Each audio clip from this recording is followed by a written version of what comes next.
السلام علیکم ورحمت الله وبرکاته. امید لرم چې ټول وروڼه خویندې به ښه یئ، د صحت په جامه باندې به یئ. نن مې ستاسو دپاره یوه ښکلې وظیفه یو ښکلی عمل راوړی دی د هغه وروڼو خویندو دپاره د کومو چې د سر ویښته خطر خیږي، نو د هغو دپاره مې یو ښکلې وظیفه راوړې ده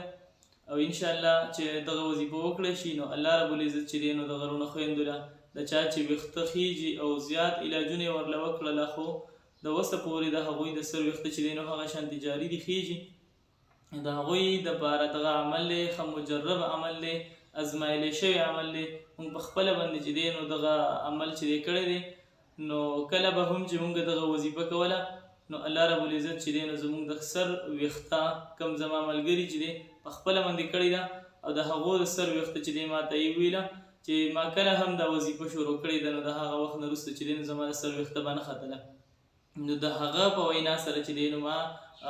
دا وظیفه چې دی تاسو له راوړې ده. انشاءالله چې زموږ ملګري خویندرونه چې دی په دې باندې عمل وکړو نو انشاءالله چې دا کومه مسله موږ ته راپېښه ده انشاءالله دا به الله رب العزت په خپل قدرت سره انشاءالله حل کړي. نو عمل څه داسې دی چې د سحر مانځه نه بعد صرف آسان عمل دی، دومره ګران نه دی. د سحر مانځه نه بعد به واللیل اذا یغشه دا به 41 پیرې به وایو، واللیل اذا یغشه دا به 41 وارې وایو او بیا به په دې باندې به تیل چې دي کوم د شړشمو تیل مونږ استعمالوو یا نور تیل مونږ استعمالوو نو هغه په دې وظیفه باندې دم کو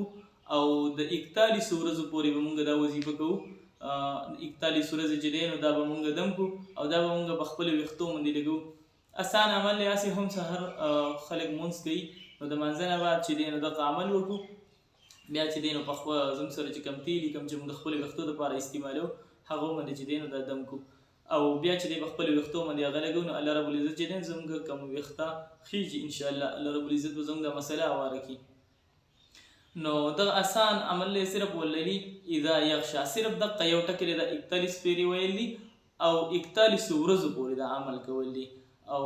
د دې نه بعد چې دی نو زموږ د سر ویښته چې دی انشاءالله نورې علاجونو ته به ضرورت نه وي، الله رب العزت به خپل قدرت سره چې دی نو دا ختم کړي. شفا ورکوونکی ذات چې دی دا الله رب العزت ذات دی. مونږ که ډاکټر له هم ځو که هر نمونه عمل چې دی کوو که علاج کوو هر څه کوو خو د شفا تمه چې ده د شفا دا صرف الله رب العزت ورکوي، دا انسان نشي ورکولی، خو صرف دا